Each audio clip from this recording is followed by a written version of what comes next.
Hello, amateurs. Welcome back to our referee review series. And after the couple of opening weekends of this year's Six Nations being relatively controversy-free, we've got a lot to talk about this week. And I have got Matt Groves with me again today to chat it through. Matt, how you doing?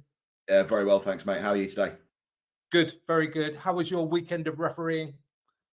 Well, unfortunately, my game Friday night was cancelled. I had Saturday off, so I got to watch my lad play rugby for only the second time this season, which was nice. Had a couple of beers afterwards, watched the England game, which I think may come up in our conversation today.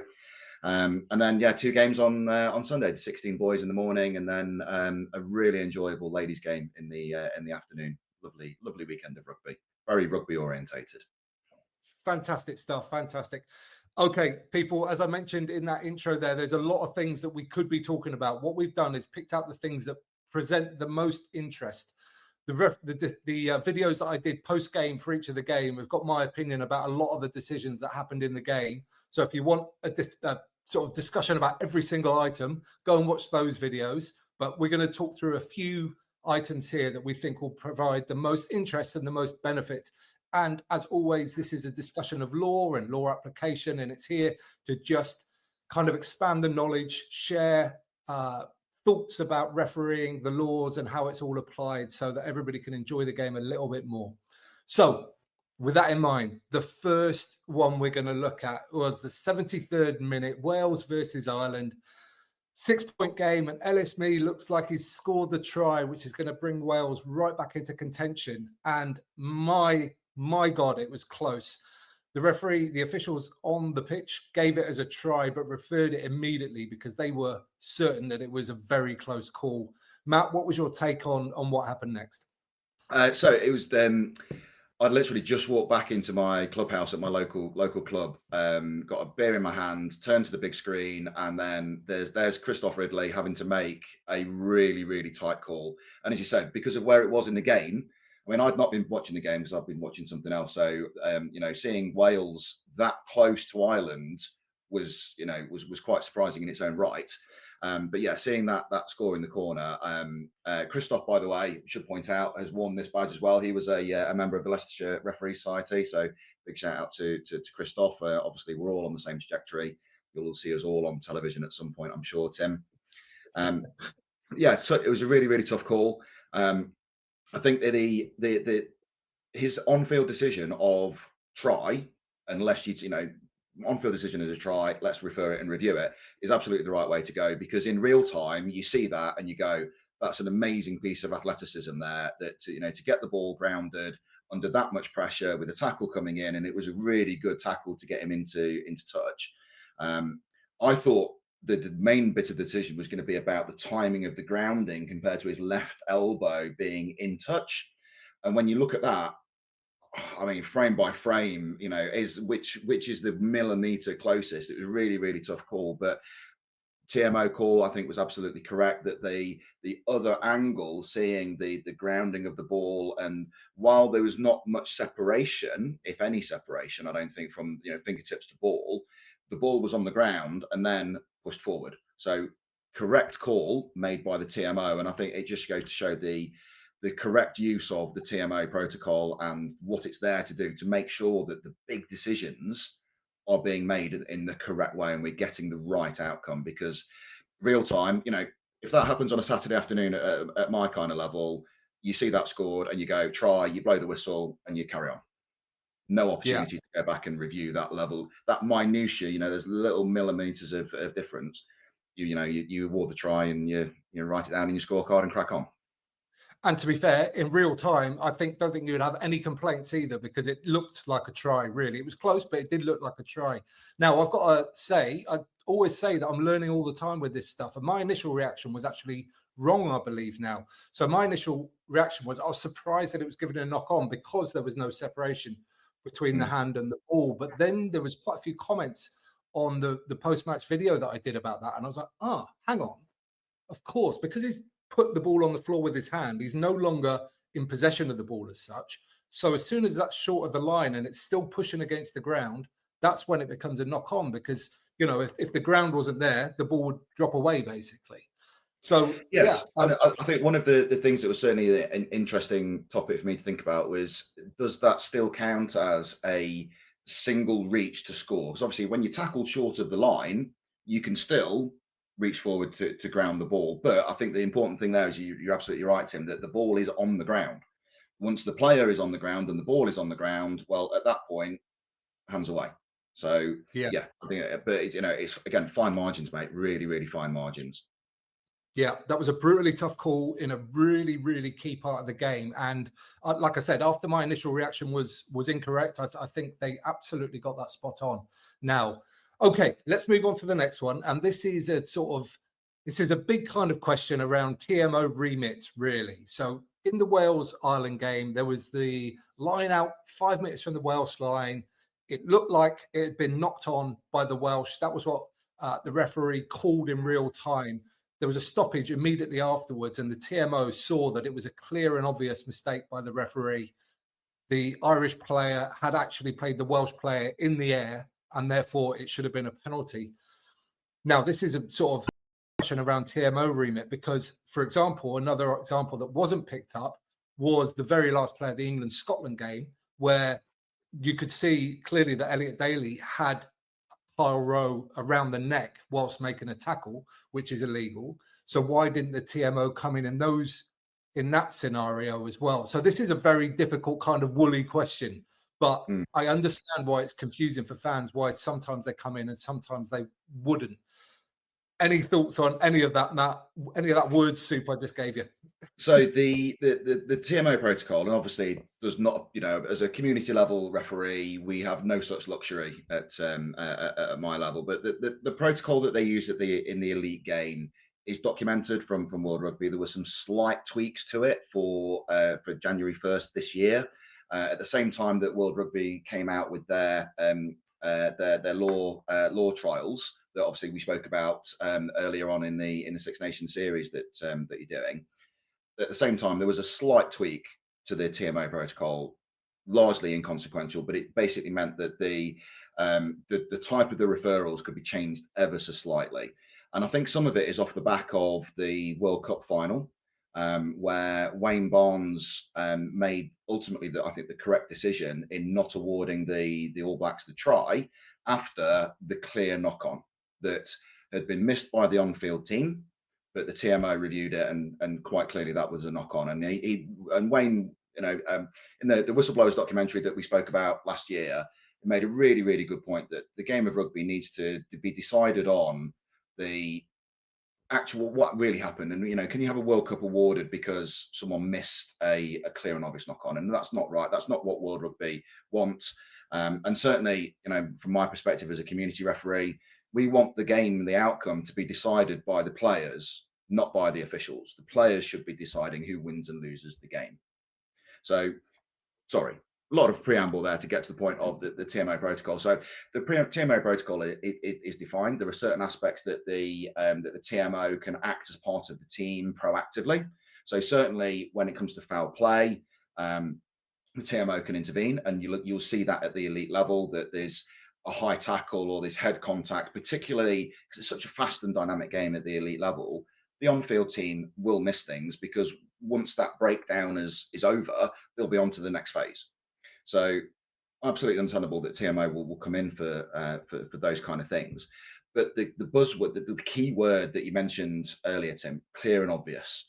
The things that are clear and obvious, they're the things that if the on-field team have missed something that is clear and obvious to the 70, 80,000 people in the stand and the hundreds of thousands or millions of people watching at home, that's exactly what the TMO should be stepping in to correct. Because if it's clear and obvious, it needs to be done correctly. The main focus, though, of the TMO protocol is around things like foul play, clear forward passes, where you've got offsides that are missed, all these kind of things that basically are there again. But it comes down to clear and obvious. What is clear and obvious? Are the on-field team making the right decisions? And they're the work as a team of four. I think it's great that we now have the comms so we can hear the interaction. Obviously, for me as a match official, I find it fascinating to hear the dialogue and the way that they speak to each other.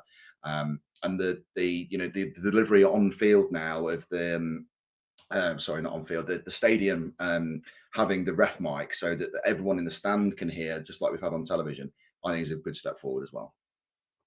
Absolutely. Yeah, I definitely agree on that last point, no doubt. Now, the other thing that I should point out with these two examples, of course, they were different groups of match officials, and there is scope within the protocols for groups of officials to use bits more, or some use bits some a bit less. And having listened to plenty of podcasts with referees talking about it, some of them like to use their TMO a lot. Some of them like the TMO to be quite quiet unless there's something really, really major. So that's up to each group of officials on the day. And quite often a referee will have a TMO that he really likes to work with. They work in groups quite often and get picked together. So just as players build combinations and relationships, the refereeing groups do as well. So, you know, it basically, ultimately, it comes down to them. It comes down to their judgment and their decision on the day about what does get picked up and what doesn't. Yeah, and they'll be having they'll have a briefing just like the players do. You know, they'll be 2-3 days ahead of the game. They'll be together. They'll be reviewing footage. They'll be looking at the footage from the teams that they're about to referee, about to officiate from their previous fixtures, so that and they'll run through scenarios. You know, they will kind of war game this stuff so that they are honed and ready, just like the players practice these things. At that level, the elite officials are practicing things as well because they need to. They're refereeing a product that millions of people watch. Yeah, absolutely. I mean, overall, my opinion is I think we probably need less TMO rather than more, but that's kind of outside of this discussion, I guess.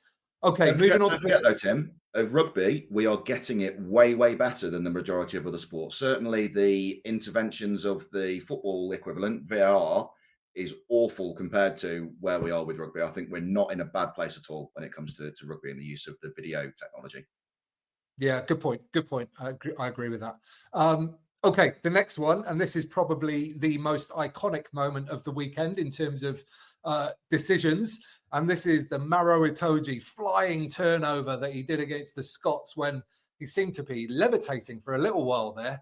And I think most people online, there was certainly a huge uproar about this one. But Matt, what's your kind of take on this situation? So in real time, I thought that he would be being told that to get off the ball, and then when he didn't, I thought he was going to get pinged. I really did. If I saw something like that on a Saturday afternoon, I think that I would lose credibility if I didn't call the player off the ball and ultimately ping them for interfering with the ball. I can only go with the fact that the match officials must have adjudged that the ball wasn't in the ruck, and therefore Maro can play the ball.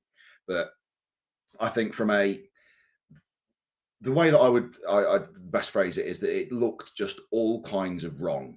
That he's got 1 foot on the ground, 2 feet on the ball, his other leg's up in the air. He's quite clearly laying over, not supporting his own body weight, over a Scotsman that had formed the ruck. And it just looked spectacular athleticism, clearly. But I think, again, come back to, my community game. I see something like that, I'm going to call the player away, hands away, white 4, hands off. And if he didn't, that's the point at which I'm probably going to be pinging him for putting his hands in, because I don't think the ball was clearly and obviously out of the ruck, but the referee was a hell of a lot closer than I was. Team of 4 again. They can do that kind of live input, live intervention. Spectacular as it was, and as an Englishman, I'm not going to argue with the official for awarding the turnover to Maro, but at the community game, we're probably not going to have to. We're probably not going to let that one go. Yeah, I mean, my initial reaction was exactly the same as yours. It looked all kind of wrong, and if the referee had penalised it, I certainly couldn't have had any complaints whatsoever. But it was a Twitter thread that I saw on this very subject that suggested maybe the ball was out. It was asked as a question, not as a statement. And I don't recall, I haven't seen this replay too often. And unfortunately, I don't recall the referee really saying why it was play on, but I think he just sort of said play on, play on. So he must have seen something that made him feel like it was not illegal. And the only thing that we can think of is that the ball was maybe out of the ruck. Yeah. It's just a general point here, though, that if you're looking at one situation, one individual might see one part of it and another individual might see another part of it. And we were looking from one side of the ruck and the referee was the other. And again, a slightly different point of view, although in this occasion, it probably looked the same from both sides. But yeah, we both could be right? The ball might have been out. Itoje might have been off his feet. Russell, who was a Scottish player in there, might have not been supported his body weight either. There's a lot of ifs. And I don't think any England supporter, though, would have been upset or too frustrated if Itoje had have been penalised there.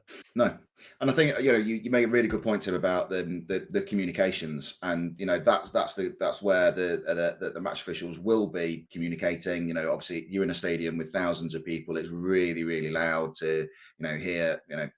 But again, you do see this at the elite level that a player will reach in, put their hands on the ball, look at the match official, and be told to get away from the ball.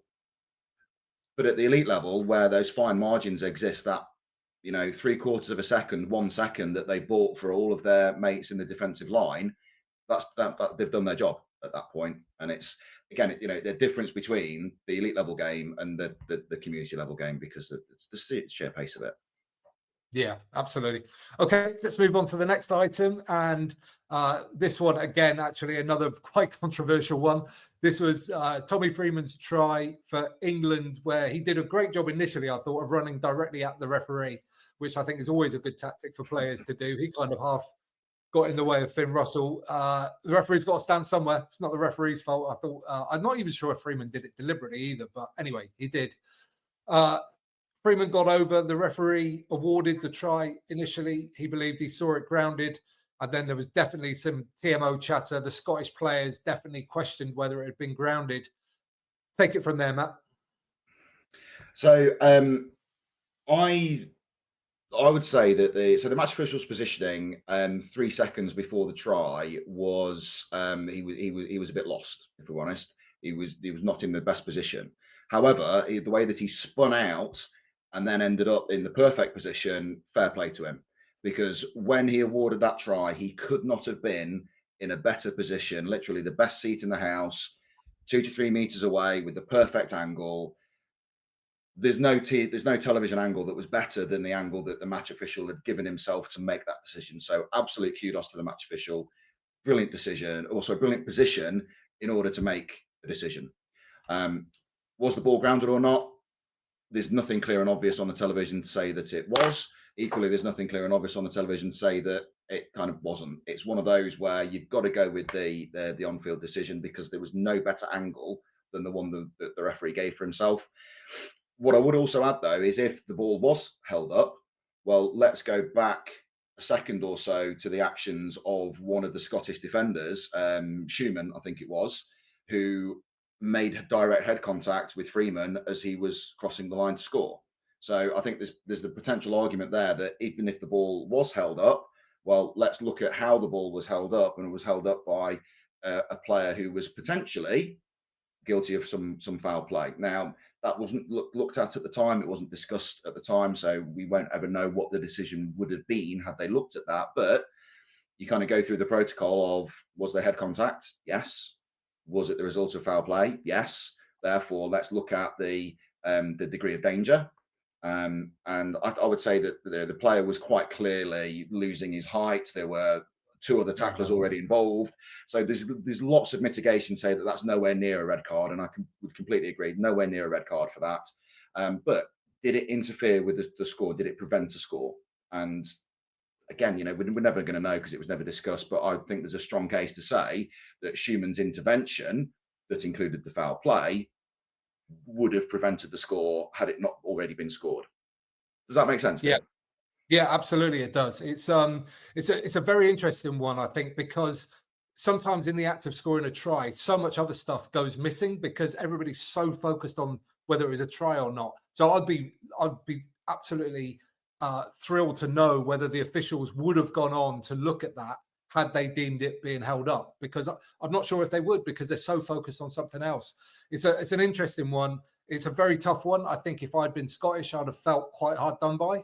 But you have to trust the referee in that decision. That's what the game's based on. If the referee believes he's seen it grounded, then you have to go with that. And there was no clear and obvious evidence to overturn it. So I think it was kind of tough on the Scots. And Tommy Freeman's interview afterwards, he's certainly not certain that he grounded it either based on his reaction. But sometimes, actually, and this is an interesting point as well, sometimes the player wouldn't even know. Like, all those arms around him, like, he probably wouldn't even know definitely whether the ball was grounded or not in any case.